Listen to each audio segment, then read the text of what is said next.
Hello, good morning, and welcome to Healthy Co-Parenting. This is a support group for parents who have the responsibility of parenting their children, even though they're not living in the same space. So you may have been married, you may have been in a long-term, short-term, whatever the kind of relationship, but you are no longer together. So in essence, you are moving from lovers to caregivers. And that is always, usually, more often than not, fraught with a lot of volatility. And so we are carrying baggage, we are carrying all sorts of maybe more pain than good memories. And we are in the throes of navigating this new terrain for which we have no more training than when we had our first child as to how to parent. So now, if we want to take it seriously and to get to a point where we have civility in the family, we're no longer an intact nuclear family, so to speak, but we still have children, there's still a mom, there's still a dad, and there's still an extended family.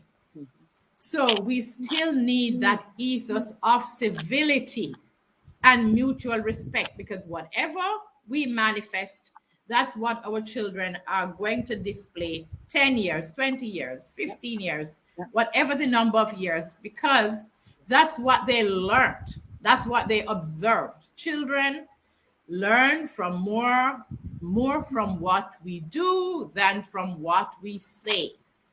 And this is why the new ethos that we create should be a positive one, so that our children do not go off thinking my mom dislikes my dad or my dad dislikes my mom.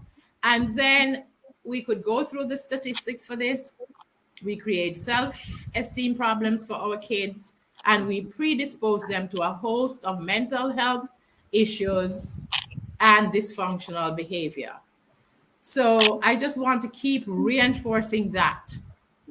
And that metaphor that always comes back to my mind is, if you had a business together, would you sell off your stocks and shares? That might be one option, but you can't sell off your children. Your alternative is, do I run the business down to ground and leave it as a wreck? No, you won't. And no, you shouldn't. So it's about a building block of quality family life in two different homes, and this presents its own challenges. And therefore, we have to work on it. And as Eva said last week, we have to have a new psychological readiness for healing, or be on the healing journey, because inevitably we are going to need to be healed along this journey. When we are in the relationships, we're doing daily healing, because as human beings, we're always ticking off each other. So it is very important that we now know we have moved from lovers to caregivers. And our end result is civility for the family and mutual respect among family members. So today again, this is part 2, and tips to neutralize animosity and tension in the co-parenting relationship. And as I said, a changed perspective and a changed outlook on who is the nucleus of this new relationship. They are our children, right? They are now, for both of us, they are major share certificates then, if you want to look at it that way. So we are building them up so that we can get the best value and the best outcome as parents, right? So always remember that your children come first. And a good way, I'm thinking, to start a conversation with your ex is always, how are you doing? Give an example of how the kids are doing. Oh, John just got his test back from school yesterday, and guess what? He scored an A, right? So that is just something that should excite both parents. So always start with something that is going to be encouraging and uplifting to the other parents, not something that's going to tick them off. Or you know what? little Marcy read a whole scripture in Sunday school yesterday. Or, she helped the kinders in Sunday school yesterday. But let it start with something positive that is going to, wow, my child is on the upswing.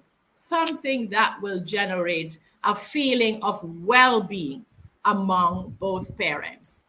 And when we do that, we push aside, not that if there are negative emotions, they may be there, but the more positive feelings will rise, will float to the surface. And so in that way, we are minimizing all the negative emotions that will come up from time to time. So yes, we have a job of learning and implementing, and it's not easy. Yeah, and our goal should always be to meet the needs of our kids, right? That is our primary focus and responsibility at this stage. And if we both, as co-parents, do that, we should be uplifting our children, but we will also be minimizing the negative and neutralizing the negative emotions wherever they're coming from and from whatever source, and be just able to focus on the kids, right? Many of us in the co-parenting relationship, and I have seen this as one of the probably most insidious ones, it's a zero-sum game. I must win at all cost because I am the one who was dealt the blow. Maybe the financial loss was greater on my side. Maybe something else was greater on my side. So now this relationship is about winning. So let me just give a few examples here. Okay, some of us may go to the courts for custody, but some of us may have the wisdom to say, no, this shouldn't be a court situation. I'll have them every other weekend. I'll have them 1 month in the summer. You will have them for the other month. And, you can organize your own roster without having to bring the courts. And while I'm not minimizing the role of the courts, because it is a necessity, I say family was here and it was the first unit of society, so government shouldn't be telling us how to run our families. However, we do know that there are circumstances that involve violence, antisocial behavior, the security of kids, that unfortunately this has to be so. Or a parent who runs off with the kids or, disappears with them for whatever period of time. There are many situations that can provoke the need for legal intervention. So I'm not minimizing that, but I will say our role as parents should be to manage our situation so that it doesn't escalate to that level. And I talk a lot about custody because we should be able to settle this. They are our children, and we definitely should be able to. And as someone who was a custodial parent myself, I do understand that it is a very heavy burden, both emotionally and financially. And I know people who struggle with getting the other partner to take the children, right? Or it's when it suits them. And I must say that is definitely not acceptable. However, I will keep encouraging parents to say, it's Johnny's birthday this weekend. Would you like to have Johnny this weekend for his birthday? Because maybe you had Johnny last year for his birthday. Okay? Summer holidays are coming up, and maybe you had maybe every other weekend or whatever the iteration of time sharing is. However, say to the other co-parent, holidays are coming up. And I know we have an arrangement for every other weekend. However, would you like to extend those weekends during the summer for maybe an additional day or an additional 2 days? So that person will never be able to say they were denied. And also, you can cut yourself some slack by letting that parent have an option to say no, Yeah. because in that way you can never be accused Mm-hmm. of saying you withheld the children Absolutely. because you are the custodial parent or for whatever reason. Mm-hmm. So extending the olive branch, so to speak, Yeah.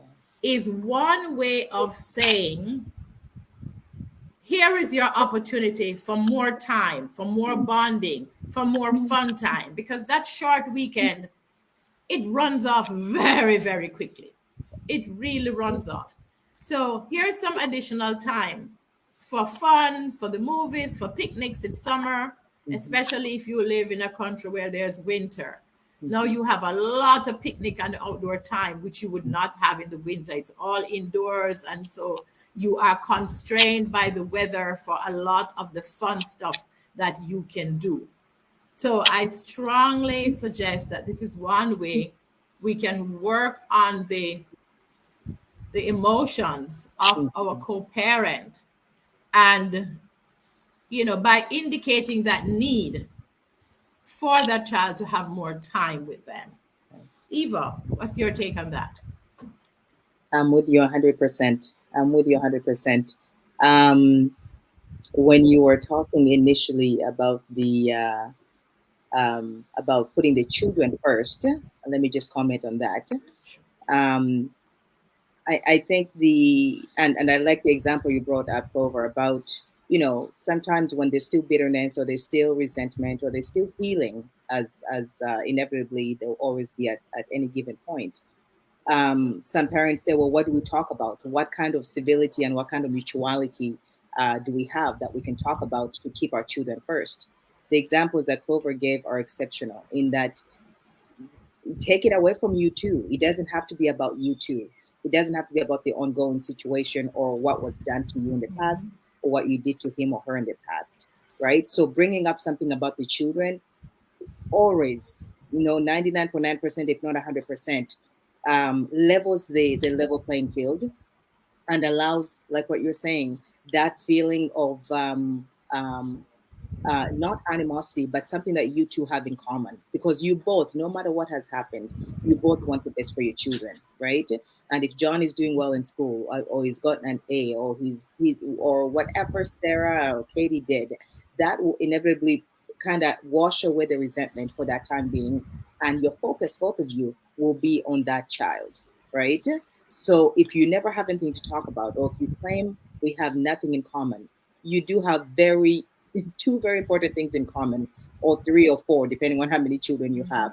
That is your commonality, and always keep that in what that keep that as the center of your conversations, because it will never get old talking about your children, and it will always bring stability and joy, even because you have that common ground that, like Clover said, you can't sell off like a business, right? They're there for the next 20, 30, 40, 50 years, and they will reflect what you're doing and the feelings that you're showing. um, the other one that I wanted to add was sometimes we tend to think that what our children are showing us is truly what's going on.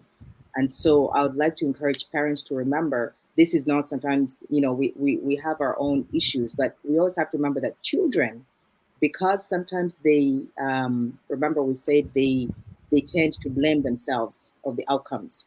So the one important thing that we have to keep on doing at every stage of this journey is checking in with them, no matter how strong they may be presenting themselves, no matter how good they may be handling it, no matter how busy they may be. And that does not mean keep them so busy with activities that they don't actually um, they don't check in with themselves personally. So keeping them busy is one thing, but checking in on them as a parent to see how they're doing, how they're feeling, how they're feeling with the situation, and allow an open space for them to tell you exactly how they feel. Because, and sometimes remember, if you have more than one, they may have already made a pact of, let's not worry mom or dad about this. Let's not, she or he has too much on her plate, or his plate. We don't need to talk about that. But it is our responsibility as parents to say, you know what? No, no, no, no. You do need to talk about that because it is affecting them.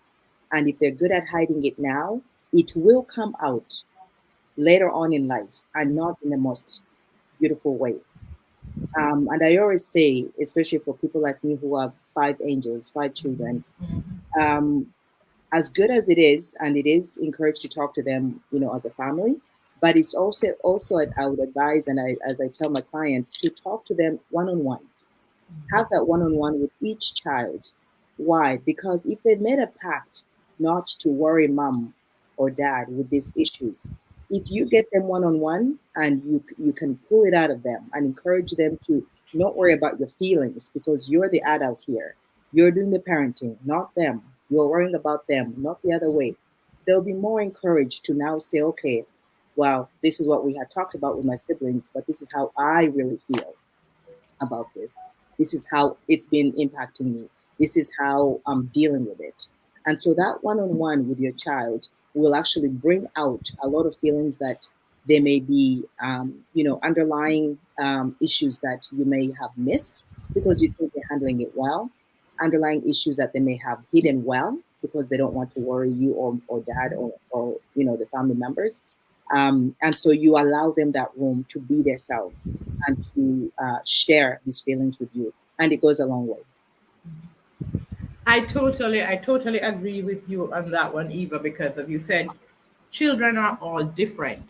Yes. And it's one of the things I discovered about, and this is I discovered retroactively, Hmm. that even though I thought I was dealing with one of my children in the best way I could, and most of us parents have no training in psychology. Very. We're just looking at what we see manifest. Yes. But um, also, I want to caution parents that each parent is only one, and a mom is a mom, and a dad is a dad. Yeah. And the example I'm going to give is what I know from my own learning. It's a manifestation of the father wound. I used to give I my one of my children used to be told by her dad that he would allow her to spend weekends, and it never materialized. And Mm. so as she got older, it seemed as if it dug a wound in her, a question that why. And I remember her one day actually crying and say, why does he keep telling me and it never happens? And Mhm. I think it affected her self-esteem because she just wondered why wouldn't he want to have us for a weekend?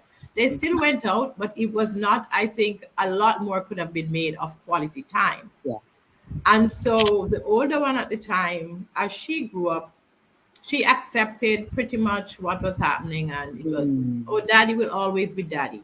Yeah. But I think my other kid at the time probably needed way more than I could give. Maybe had Mm. needed, therapy or counseling, of certainly some sort of psychological counseling. Yeah. So yes, we have to have a keen eye, and sometimes we do not have the tools as parents, and that's okay Yeah. because that's not the training of all of us. But Exactly. just to recognize that when we see something happening and it's causing your child some level of pain, maybe act on it. What was fortunate for me is that not long after we changed geographies, and so a new life created new distractions. But still, I think it's something that should have been managed. But I didn't at that time have the tools for us. And that, as I know, will be the case for many, many parents. All right. And that reminds me, just to add on to that, Mhm. what you're saying, that if you see some level of pain for your children, remember, sometimes they don't show any level of pain, right? Because they're trying to protect their parents. Already they blame themselves. So they don't always show in front of you anyway. They may show it with their siblings, or they may show it on their own when they're by themselves. And so that, remembering that, and I forgot the author, but we all have different love languages, right? Different love languages. And just because maybe one of your children or two of them may seem like they're thriving, it may not be necessarily the case. And so that one on one allows you to really dig in and dive deeper into how they're really feeling, as opposed to what's manifesting or what they're showing you. Yes, it's Dr. James Dobson. That's it. Yeah. Yes, Yeah. yes, yes, yes. Mm-hmm. All right. So this is one I want to talk about as well, but it's so important that I cannot overemphasize it. In the co-parenting relationships, we are trying to appeal to the better angels in our exes, the very best angels, hoping they exist or they can be cultivated, right? Yeah, they can be cultivated. Let the past be the past. We are not going to be able to move forward if we keep telling the other person what they did 5 years ago, 10 years ago, 3 weeks ago before you split. It is not going to help. Yeah. So, creating this reservoir of Mm-hmm. our journal of offenses Mm-hmm. that have dug deeply into you. And I know I'm not discounting any of them. It could have been financial exploitation. It could have been physical abuse. It could be emotional abuse. It's a range, and they are deep wounds. But that's for you and your therapy from now on your own personal healing journey. But don't keep throwing it back and forth as a justification, because you are not going to get the level of cooperation that you need for the civility that you're going to have to want to create as your children get older. Who wants, who wants, when mom and dad turn up for assembly at school, turn up for sports day at school, turn up for graduation from high school, and whatever all the other events, mom and dad are running in the opposite direction? What would that say to your children? So it is hard, and I will never not underscore how difficult it is, especially in the acute stages of the breakup, the first 6 months, the first 12 months. But that reservoir of offenses, if you keep throwing it out as to why I am responding this way, it is not helping you. It's not helping the other parent um, for you to secure agreement on issues relating to your children, right? It's not agreement about anything personal. It's agreement on issues for your kids. So, what happened 2 years, 3 years, whatever number of years, we just have to find somewhere in which to bury that. Okay? We may have to write a letter. We may have to, whatever means, and that's between you and your therapy. But it's not going to do you. Fixating on past conflicts or events that contributed to why you are separated or divorced leads you to make decisions based on feelings from your memories, not on a strategic plan going forward to create the best family outcome of civility and mutual respect, which is where you should be heading. So that you are leaving, if we could only remember that when we leave this earth, what memories do I want to leave with my children? Was it a mother who really insisted that I respected my dad? Was it a dad who insisted that no matter what happened, I respected my mom? Is it a mom who insisted that I should spend Father's Day with my dad? Is it a dad who insisted that I must spend Father's Day with my mom and honor my mom and honor my dad? Because those are the circumstances that sears the issue of respect. My mom and dad never agreed on a lot of things, but she would never have allowed me not to be with dad on Father's Day. or not to be with mom on Mother's Day, or dad is in the hospital and she would not have taken me to visit dad in the hospital. Because these are human issues. These are human issues. They're instructing our children in the ethos of civility, kindness, thoughtfulness, mutual respect. And if we do it for strangers, why not do it for our own? Right? Why not do it for our own? Okay. I also want to I understand that we can often meet intransigence. We often meet people who are we just can't move the needle beyond a certain point, right? And that is something that is we have no control. So we have to understand what is it we have control over and what is it we don't have control over. But again, I can't emphasize this olive branch thing. And you're not doing it for your ex, you're doing it for your kids, right? Don't catastrophize minor missteps. Whoever dad or mom is supposed to bring back the kid on Sunday evening, you don't hear from them, you don't see them. Just allow some time. We know we should hear, we should get a message, but don't catastrophize it, right? And don't go reporting it if you are in a custody, something that have been decided by the courts. Don't go calling up, right? Don't create drama unnecessarily unless you have reason to suspect that something may have gone awry. Okay? Cut our exes some slack. Avoid reporting violations unnecessary, because when you have to deal with a court matter, deal with the one big issue, not just minor, because what you are doing, you're irritating yourself, irritating the other party, and setting up yourself for resentment and lack of cooperation, and ultimately retaliation, which is never what you want. You are looking for cooperation, not retaliation. So create an attitude of goodwill. That should ultimately be your goal. All right, Eva, I am now asking you to add on. Okay, as you're talking, Clover, I'm with you 100%. Of course, you all know me as the Christ-centered parenting and purpose coach, and so I always lean towards everything she's saying.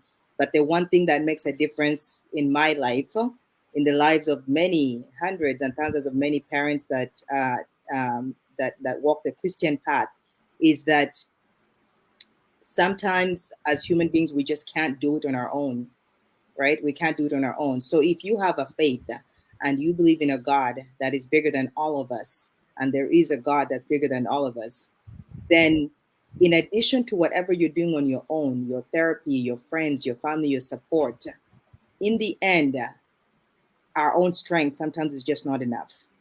And so that letting go of the past and not bringing it up, that takes what we were talking about last time, forgiveness.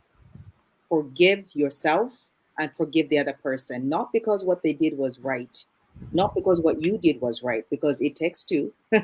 We're in this together, right? You're in this together before the children came about, but because truly you're releasing yourself, right? You're releasing yourself from this constant fueling of animosity and resentment and poison and toxicity that will eventually eat away at you and eat away at your children, whether you are aware of it or not, right?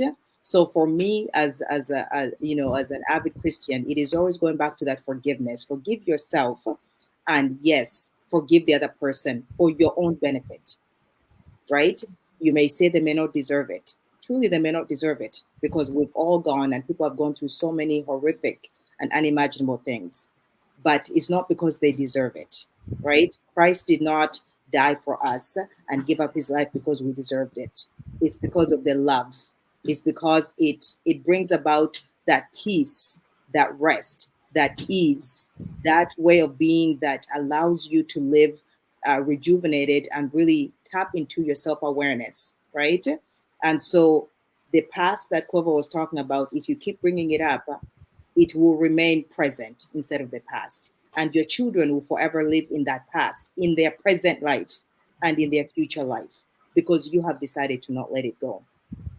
So the key, in addition to what Clover was saying here, is being constantly self-aware of where you're at in this healing journey, and the fact that we all want to improve. So self-improvement, right, in all areas, whether it's emotionally, whether it's physically, even because physical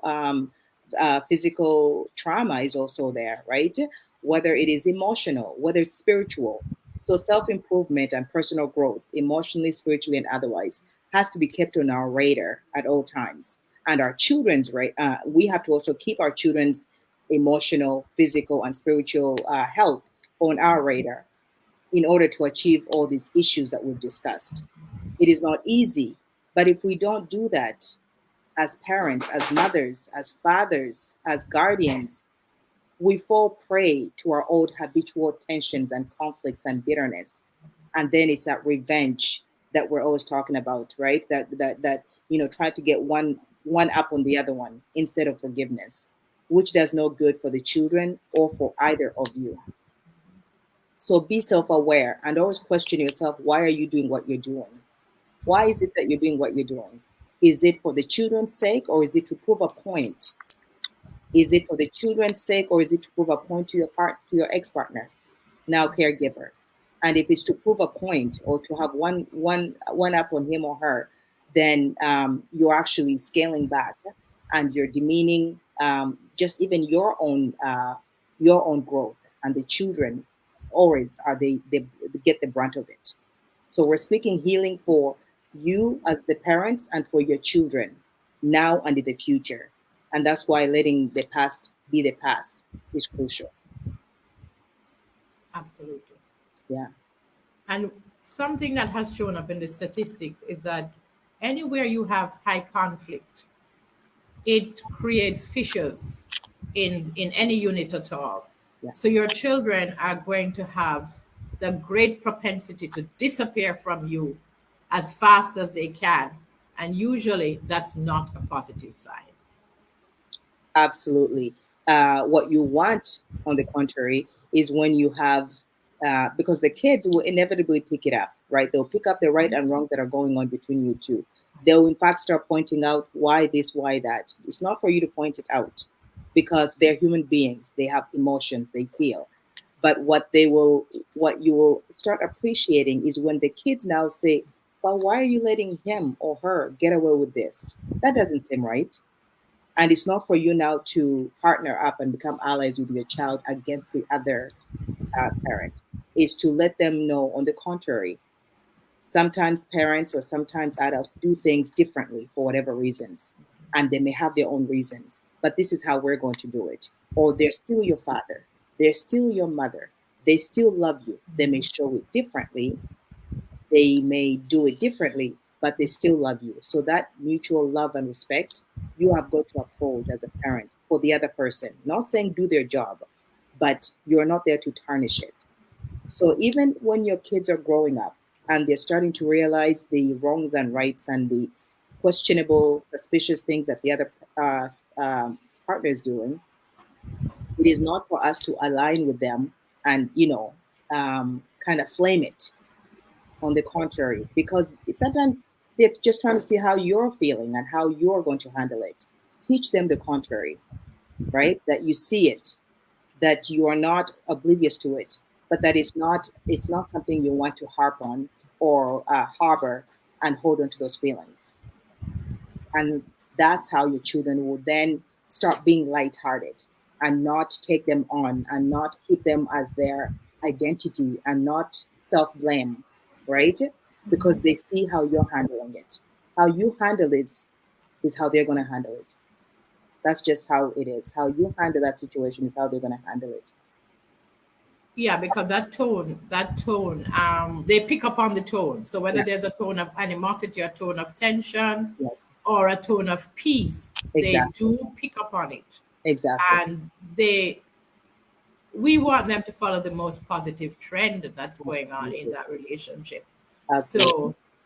So the onus is on us, whoever the one who is always um, showing the olive branch. Hmm. That's the person who we hope our children will emulate. Exactly. And when they get into their 20s and their 30s, they're now rationalizing, oh, no, I know why my mother did this. No, I know why my father did this, because it was the Yes. better option at the time. It Exactly. didn't look right to me because I thought that may have been unfair or whatever it is. Right. But I now understand why Hmm. he or she did what they did. And Exactly. it's always when we make decisions and come to that point of peace, the question we should always be asking ourselves is this action in the best interest of my children and ultimately family relationships. Absolutely. That is the Absolutely. Absolutely. Um, Clover, because we talked about the legal aspect and the fact that truly some relationships can be um, very brutal. tumultuous and Exactly. lacking We in integrity as well. absolutely we cannot. In saying all this, it's not to say, in other words, we're not undermining the fact that of course we want peace, of course we want harmony. We're not undermining the fact that you should be a doormat, either of you.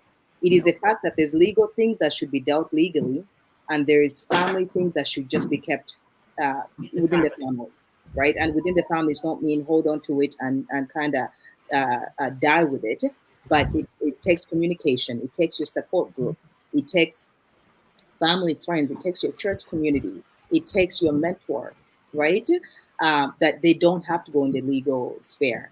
But there are times that calls for legal action. And all that really entails is you keeping track of the most, like Clover was saying, the most uh, important things that you need to track, because legally you need proof for everything. You do need proof, Absolutely.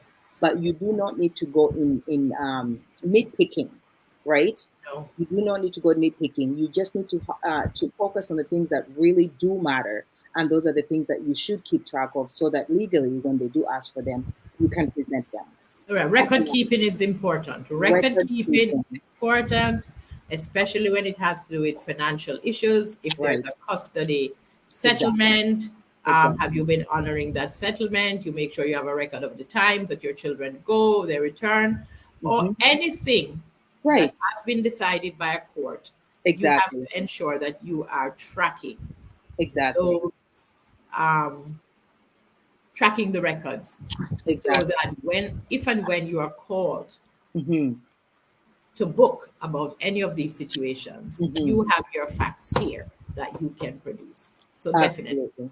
But record keeping, do leave your children out of that too. absolutely. This is They between you and your lawyer, between you and your ex-partner. Do leave your children out of that. They do not have to have a hand or a say or an opinion in any of that, because these are adult matters. And I know we know that. But sometimes when our feelings get the best of us, sometimes we end up oversharing with our children. And we're doing them no good by doing that. absolutely, Yeah. absolutely. Adult matters are adult matters. They Hmm. should not be shared with children. Hmm. Children must be surrounded by the bombast of love Yes. and care and Hmm. security. And Hmm. that onus is on both parents to Exactly. do. We do Exactly. not want to predispose our children as a result of our actions Hmm. to what the statistics show Yes. is that the highest number of young men in the prisons, they come from fatherless homes, Yeah. right? Girls, teenage pregnancy, it's usually girls who are from fatherless homes, lack of father engagement, Hmm. drug addiction, Mm-hmm. much of the dysfunctional behavior Right. comes out of homes where at least one parent is not carrying the weight of their Mhm. responsibility. Absolutely.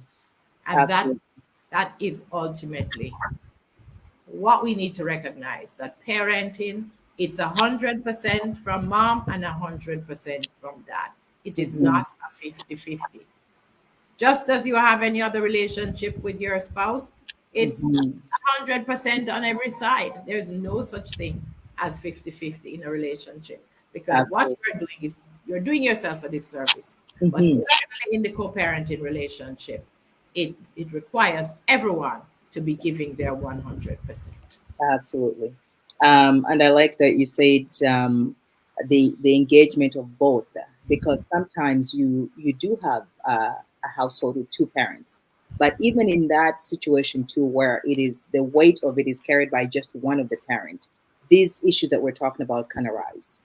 So you Absolutely. can have a parent, two parent home where truly it's one parent doing all the work and the other parent not engaging, not being involved. These issues would arise as well, right? You would have boys turning out the way they do, girls turning out the way they do, because although mother was present physically in the home, he or she was not engaging, was not involved with the upbringing and the nurturing and the raising of those children. So the effect is literally the same, right? Whether you're together or whether you're separate, but much more so when you're separated, because of course that's a physical break and a tear of what was and what was supposed to be, right? I just wanted to add that because sometimes, Absolutely. yeah, hmm Absolutely. So the fact that we are not living together in the same household, it doesn't mean we don't have the same burden of responsibility. absolutely, And I think it even requires more engagement and more yeah, commitment, absolutely, especially when it comes to the use of time that you have with the child or hmm the children. yeah, And so we should use that time as quality time with our kids, not hmm catching up on what the other parent is or isn't doing. yes, yes, That's futile, and it's absolutely, outside of anything you should be doing with your kids. absolutely. It's a waste of time. All right. Mhm. I just wanted to say that sometimes it's easier to bring these points home, Clover, when we speak about ourselves. What would we want for ourselves, right? If we want our children to be self improving, growing healthily, improving emotionally, spiritually, and physically, then we have to emulate that. We have to do that first for them to have somebody to look up to for that, right? And if we kind of play the opposite role, then we're really not doing our children justice, right? You can't wish it upon your children. You have to show it. You have to be it. And yes, it's not easy, but they didn't ask to be here either, right? So now that Exactly. they're here, we have to play our role and do the best that we can, right? Absolutely. That's it. We have Mhm. to do, or we should do the best we can. And where we fall short, there are coaches and there are therapists. And there's Okay? God. And there is a God and there is your faith. Absolutely. Amen. For Yes. those of us who have that belief and Yes. that relationship, yes, Mm-hmm. it is invaluable. And Mm-hmm. okay, so that's where we will leave it today. And we sincerely hope that these 2 weeks have helped you Yes. with valuable nuggets that you can use in reducing the tension and the Mm-hmm. animosity in your relationship. Yeah. But also remember that the onus is on each parent to decide Mm-hmm. the family ethos going forward. You have got to move and recognize you are no longer lovers, you are caregivers. Mm-hmm. All right? Mm-hmm. Okay, bye bye. See you next time.